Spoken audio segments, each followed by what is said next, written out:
જય શ્રી કૃષ્ણ, જય માતાજી, હર હર મહાદેવ, જય પરશુરામ દાદા કી જય। અક્ષય તૃતીયા વ્રત। આ વ્રત વૈશાખ સુદ ત્રીજના દિવસે લેવાય છે। આ દિવસે પરશુરામ ભગવાનનો જન્મ થયો હતો।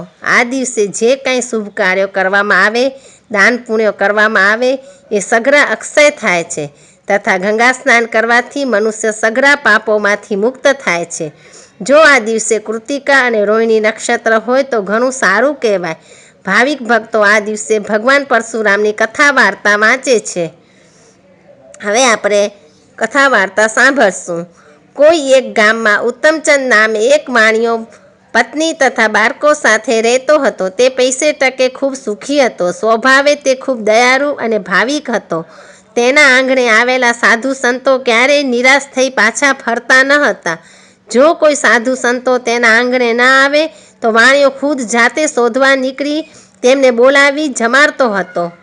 ઉત્તમચંદ રોજ સવાર પડે સાધુ સંતોની આગતા સ્વાગતા કરતો હતો અને તેમની પાસેથી કથા વાર્તા સાંભળતો હતો અને ગાય કૂતરાને જમાડીને જમતો હતો। આ તેનો નિત્યક્રમ હતો। એક દિવસ ગામમાં એક કથાકાર બ્રાહ્મણ આવ્યા।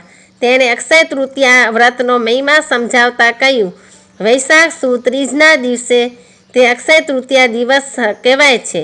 એને અખાત્રીજ પણ કહેવામાં આવે છે। આ દિવસે ગંગા સ્નાન કરી વિધિપૂર્વક પિતૃતર્પણ કરી ઘડા વગેરેનું દાન કરે તો તેના પર ભગવાન પ્રસન્ન થાય છે। આ દિવસે હોમ હવન જપ તપ દાન કરવામાં આવે તો પણ તેના પાપોનો નાશ થાય છે અને તેનું ધન ધાન્ય અને આયુષ્ય અક્ષય એટલે કે અમર થાય છે। ઉત્તમચંદે આ વાત સાંભળી આ વ્રત કરવાનો નિશ્ચય કર્યો। જ્યારે વૈશાખ સુદ ત્રીજનો દિવસ આવ્યો ત્યારે તેણે વ્રત આરંભી દીધું। તે ગંગા કિનારે જઈ સ્નાન કરી ઘેર આવ્યો અને સાધુ સંતોને બોલાવી જમાડી ઘડામાં સોનામહોરો ભરી દાન કર્યું। બ્રાહ્મણોને પણ દાન દક્ષિણા આપી। તેની પત્નીને આ બધું ગમતું ન હતું। તે પોતાના પતિને દાન કરતા રોકતી હતી, કકળાટ કરતી હતી। આથી વાણિયાને ખૂબ દુઃખ થયું। તેણે તેની પત્નીને સમજાવી અને શાંત કરી। ત્યાર પછી તે ભગવાન વિષ્ણુની પૂજા કરી જમવા બેઠો। ભોજનમાં જવના લોટમાંથી બનેલી વાનગીઓ તેણે ખાધી। આમ તેણે એકટાણું કરી આખો દિવસ ધર્મ ધ્યાનમાં પસાર કર્યો। આ રીતે ઘણા વર્ષો સુધી ઉત્તમચંદે અખાત્રીજનું વ્રત કર્યું, દાન દક્ષિણા આપી। આથી તેનું ધન વધતું જ ગયું। દાન પુણ્ય કરવાથી તે હંમેશા વધે જ છે, ક્યારેય ઘટતું નથી।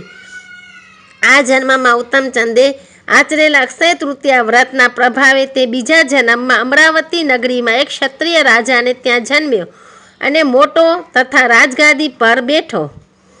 તે રાજા થયો ત્યારે પણ તેનો દાન પ્રવાહ વધતો રહ્યો, ધર્મ કાર્ય થતું રહ્યું। આથી દાન કરવાથી દાન વધે છે। આથી તેનો ધનભંડાર અખૂટ રહ્યો। તેની ધર્મપ્રિયતાથી ચારે બાજુ તેની વાહ થવા લાગી। તે દેવ તરીકે પૂજાવા લાગ્યો। અક્ષય તૃતીયા વ્રતનો આવો પ્રભાવ છે। જે કોઈ અક્ષય તૃતીયા વ્રત કરશે, તેની કથા વાર્તા વાંચશે કે સાંભળશે તેના પર પ્રભુની કૃપા ઉતરશે અને તેના ઘેર ધન ધાન્યના ભંડાર અખૂટ રહેશે। આજે દાન પુણ્ય કરવાથી અક્ષય થાય છે। જે પણ કાંઈ સારા કામ કરીએ તે અક્ષય થઈ જાય છે।